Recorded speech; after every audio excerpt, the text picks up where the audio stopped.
Hey everyone, we're going to talk. This episode is episode 5. We're going to talk about something a little bit different.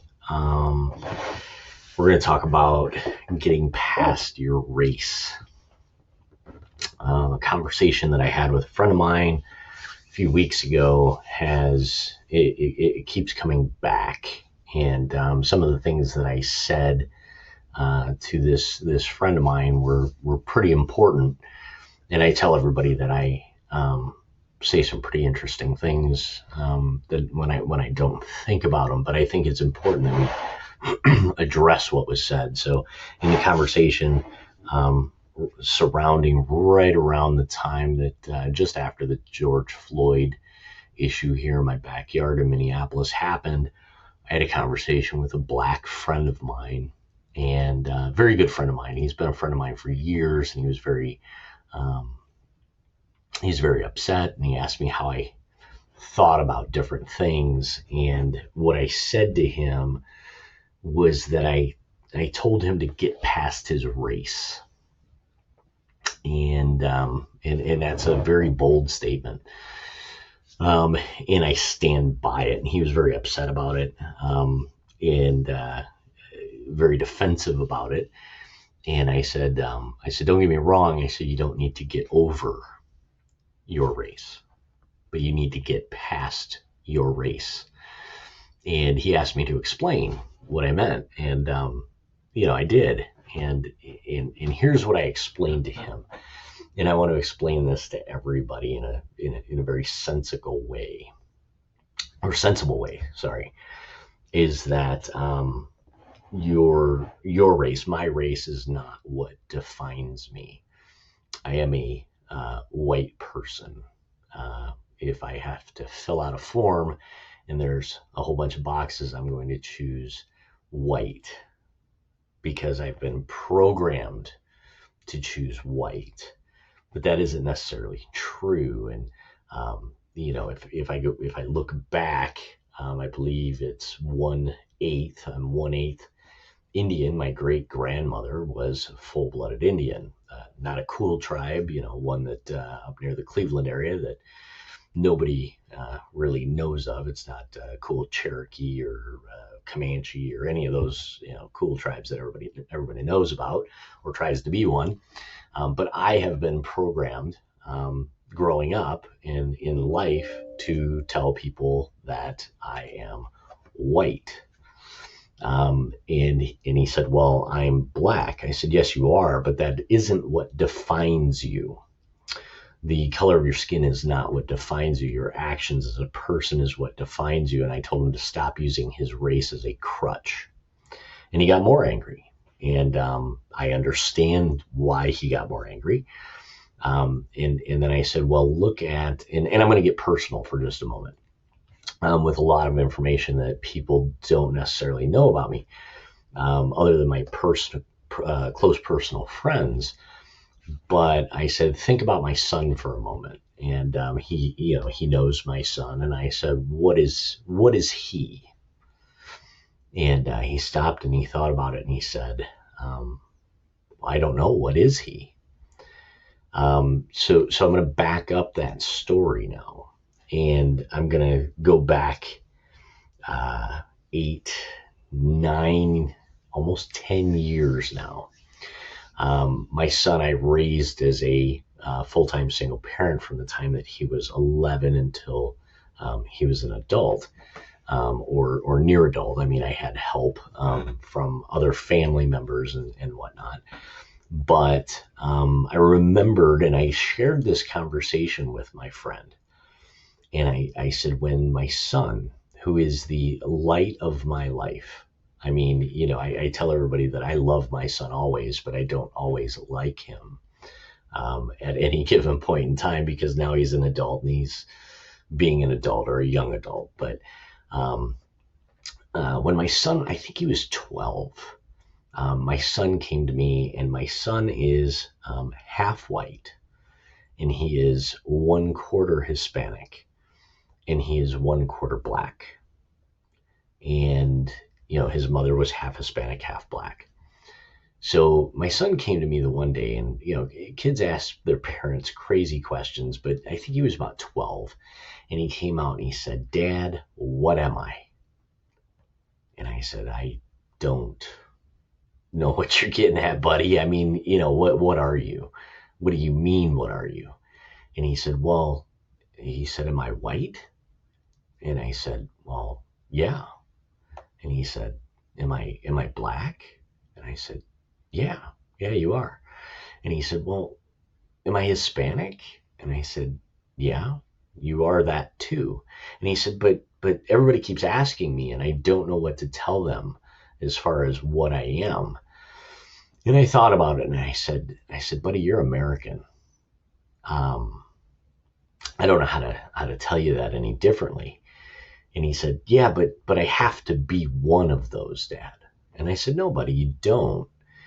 You you make your way in life based on your accomplishments and not based on using the color of your skin." Right now, think about that for a moment, okay? Because I tell everybody that crutches are for cripples, and if you're somebody who uses your race constantly to define you. Sorry, I'm going to turn that back on. If you're constantly using your race to define who you are, that is a failure because you're using a crutch, and crutches are for cripples. And don't be a cripple.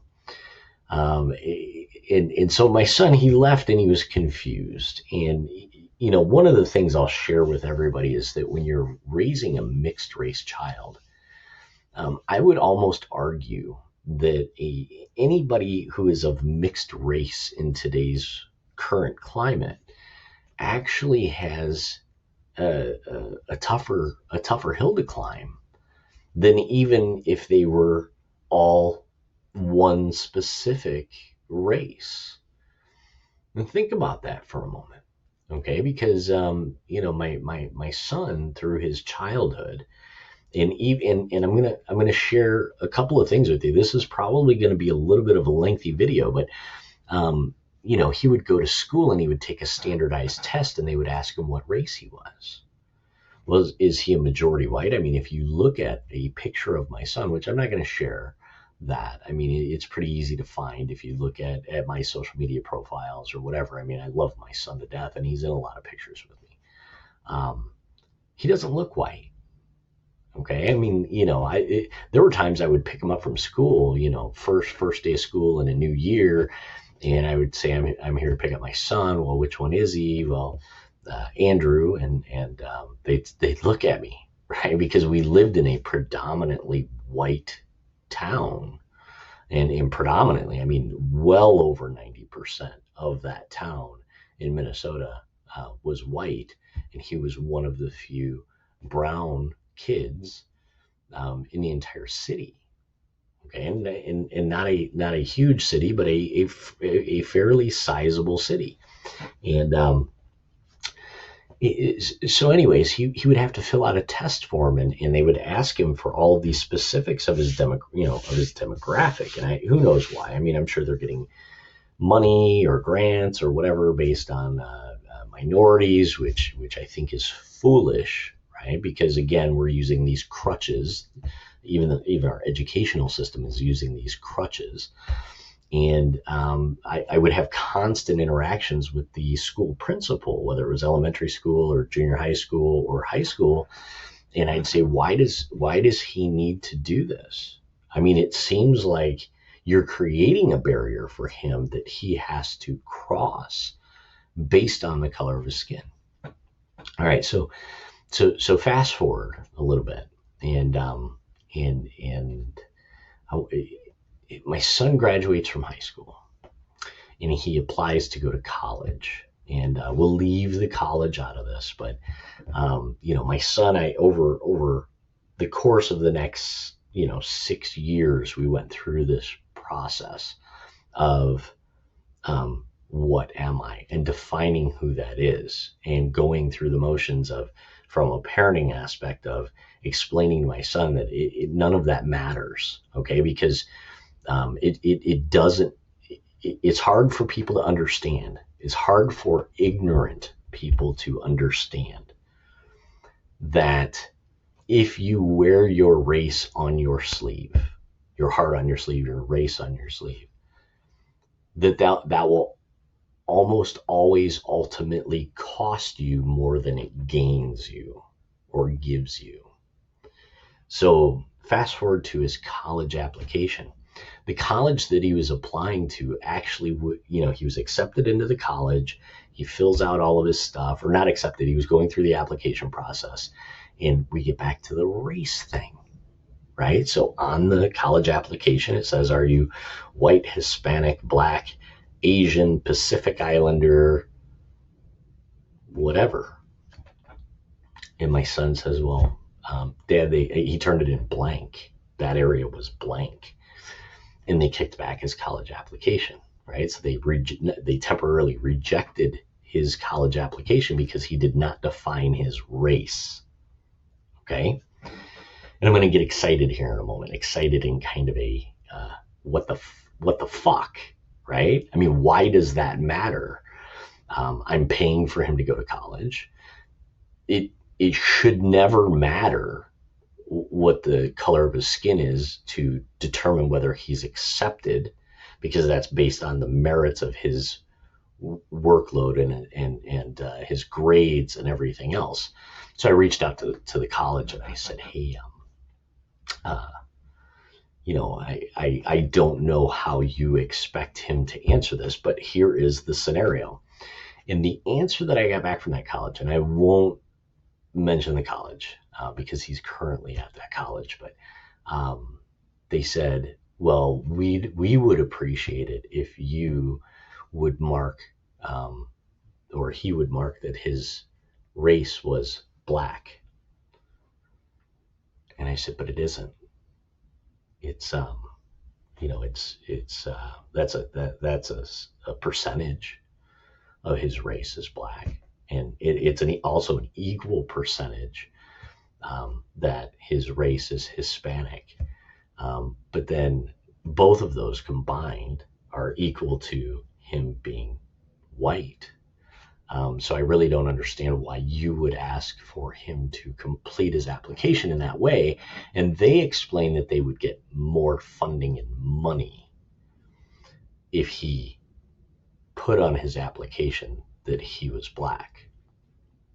And he didn't do that because he and I had a conversation at that point. And I said, no, I said, it isn't about them. It's about you.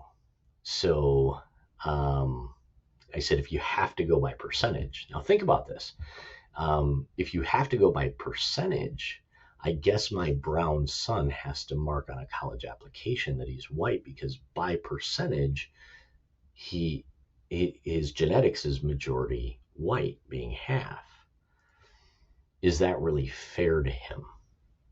Okay, so that happened. And then I'm going to share with you what happened to him last year, because it's tough as a parent. One, it's tough as a single parent.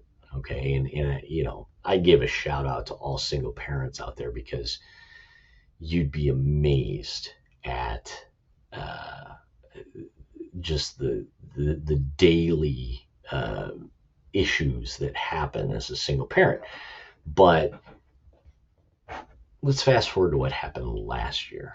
So my son, who was with a friend at a local restaurant in the town where he goes to school at, which is a predominantly white city in Ohio. And I don't feel bad about picking on Ohio at all, because they have a lot of issues. But my son calls me from jail. And he said, Dad,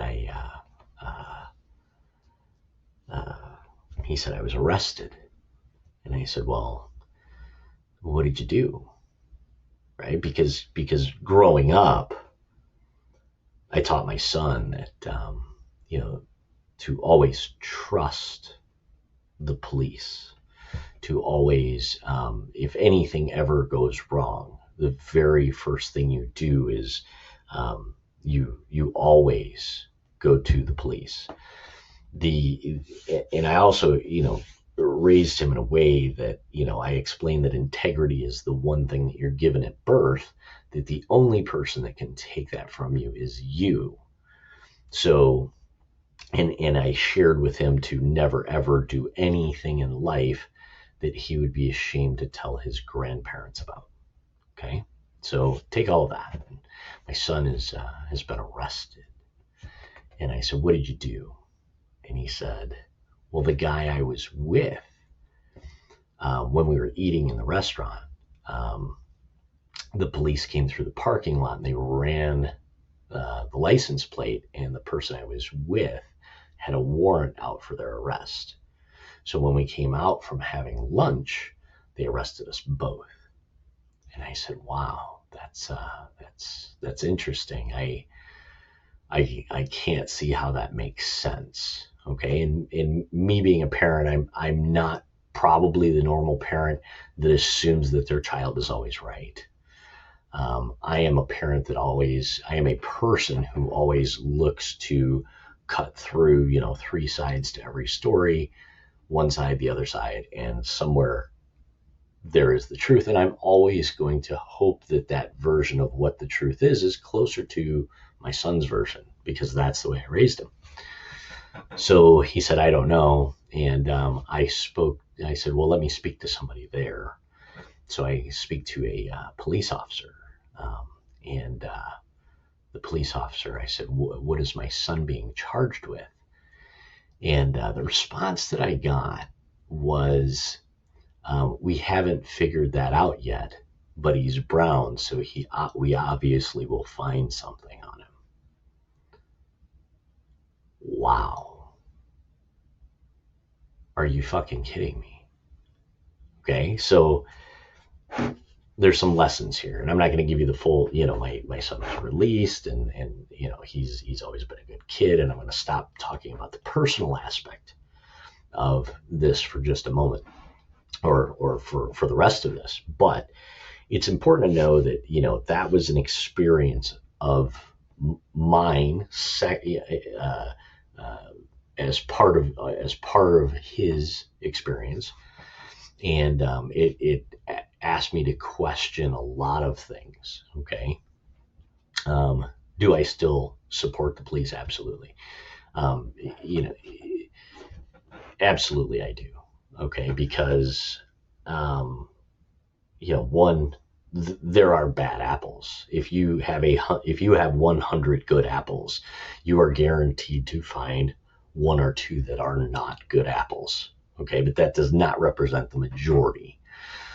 But let's go full circle, and let's get back to the original statement, which was get past your race.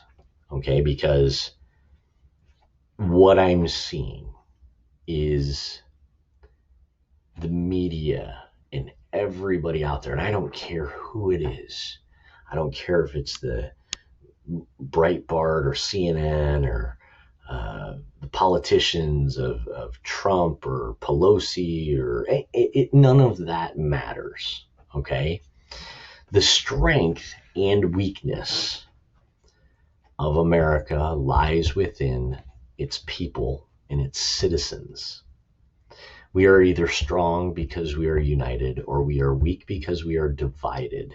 And it all starts with getting past, not getting over, getting past our race. It's important, okay? Because I guarantee you, I don't care who it is in life.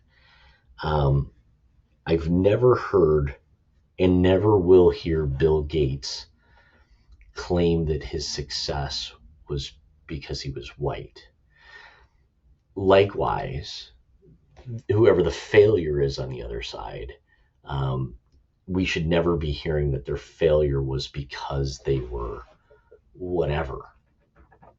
See, none of that matters. when we look at cohesiveness, when we look at community, when we look at care, when we look at the person standing next to us, there are some fallacies that are being driven. There are some extreme behaviors being created over race. I mean, how sad is that?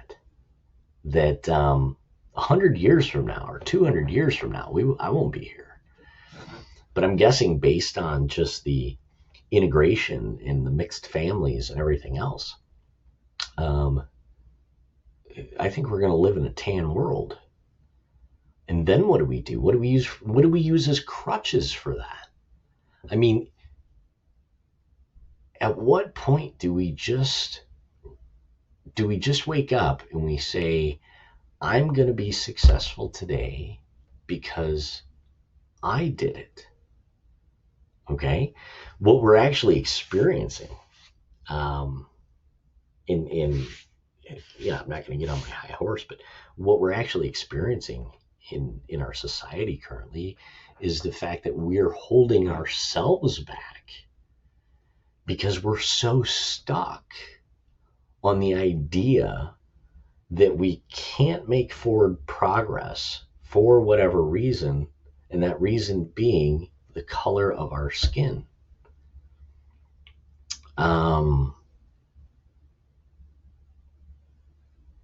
That's ignorant. I don't know any smart person that says that. If I walk up to Damon John and I say, hey, dude, love you, man. Tell me about why you were successful. Is he going to say he was successful because he was black? If we look at, Michael Jordan or whoever, I mean, they develop skills the same as anybody else. If I look at Julio Cesar Chavez, was he a great boxer because he was Hispanic? I mean, just think about that and go through that in your mind and say, I am really great at this, and I don't care what your strength is, because everybody has a strength. You could be the best crocheter in the world. You could make the best blankets in the world. Are you the best at that because of the color of your skin? I mean, does anybody else actually realize how foolish that sounds? If you're not good at something, whatever it is, I mean, I'll use myself as an example. I always really liked tennis, but I suck at it. I'm just not good at it. Is it because I'm white? Because other white people have done it, and other white people have been good at it. Is it because I'm white? Probably not. I'm just not good at it. That isn't in my tool set. That isn't in my school or skill set. That isn't one of my strengths. In order for us in the United States, and I hate to say this, but I say this often, I really don't have enough bandwidth to care what happens in the other countries. That's not within my purview or my bandwidth. I mean, I do care, but I'm not going to go out of my way. I mean, they have their own issues, etc. As Americans, okay, the only way that and I'm going to close with this, the only way that we realize that we have what it takes and that we have all of the strengths, and I don't care who it is, it could be the Asian baby born tomorrow or today even. The only way that they become everything within their ability to be is to get past this hurdle that we've placed in front of ourselves socially or politically or whatever this is. Get over that hurdle. Get past your race. Be proud of who you are. Don't make it a hurdle. Be proud of whoever you are. And whoever you are is not because of your color. It is because of what you do. It is because of your efforts. It's because of what you achieve based on those efforts. Your failures are not because of. Your successes are not because of. Get past your race. That's all I got.